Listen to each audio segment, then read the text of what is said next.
When you think of drones, probably only two types come to mind. The ones that militaries use to shoot at their enemies, or the ones that tech-savvy videographers use to take epic aerial shots, like this one. But I'm here to tell you there's a lot more to the world of drones than you know. Right now, at this very moment, drones are preventing people from drowning. There are drones flying over mountainous regions in Africa to deliver life-giving blood. There are even drones that deliver vital equipment to people experiencing medical emergencies. Drones have a bright future as little robotic angels that descend from the heavens to save lives. My interest in rescue drones started with this story about a man in Sweden who suffered a cardiac arrest, but he was saved by a doctor bystander and a drone that flew in with a defibrillator. If you think you don't know what a defibrillator is, sure you do. It's this thing. And it's a critical tool for restoring regular heart activity in cardiac arrest victims. In this case, a drone swooped in and dropped off one of these devices to help save a man's life.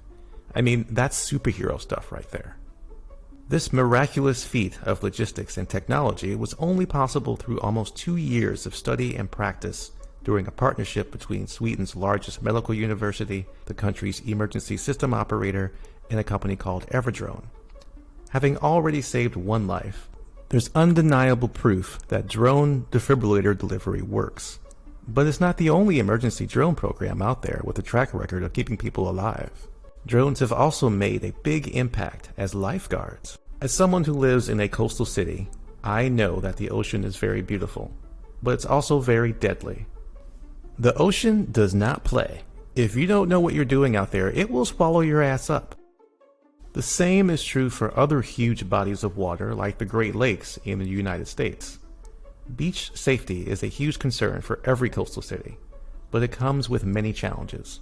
Small budgets, tides too dangerous even for experienced lifeguards, and in some places even shark attacks are a danger. Faced with these challenges, a growing number of beach communities are trying to keep their waters safe by enlisting the aid of elite heroes. No, not them. Drones. One example is the San Mateo County Sheriff's Office in Silicon Valley, which has a fleet of drones that can carry and drop off life jackets to people in danger of drowning. This is really cool, and not at all surprising for a place where tech bros are trying to throw robots at every problem you can think of. But drone lifeguards are appearing all over the world. In July 2022, a drone operated by a local lifeguard service in Spain helped save a 14-year-old boy who was struggling to stay afloat in turbulent waters. But when it comes to drone-powered coastal protection programs, the gold medal winner is Australia. Projects across Australia have been using drones to keep the beautiful beaches in the land down under safe. In fact, a project in the state of New South Wales scored what is believed to be the world's first drone-assisted aquatic rescue way back in January 2018, when a drone named Little Ripper flew over to 2 teenagers and dropped a flotation device for them to hold on to so they could make it back to the beach. And Little Ripper made its special delivery just 70 seconds after the lifeguard called it in. That kind of deployment speed is why drones have been used in another critical area of service: blood delivery. The most well-known and effective drone blood delivery program is in the African nation of Rwanda, where over 80% of the population lives in rural or mountainous areas that are difficult to access via roads. For the past 5 years, a company called Zipline has been using drones to make trips between blood distribution centers and rural patients in urgent need.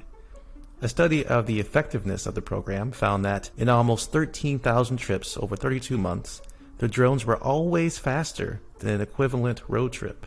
In one case, the drone was over 3 hours faster. The drones also reduced the frequency of blood expiring and going to waste.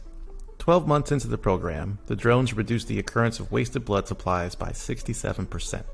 This program proves how useful drones are in life and death situations where speed is critical. But the top contender for speedy emergency response is the NetGuard drone. It comes from a group of students at Guangdong Polytechnic University in China, and it is designed to stretch out a safety net to facilitate escapes during emergencies in tall buildings. And if you think that idea is wild, let me tell you about what weather researchers are doing. They are literally shoving little drones into hurricanes.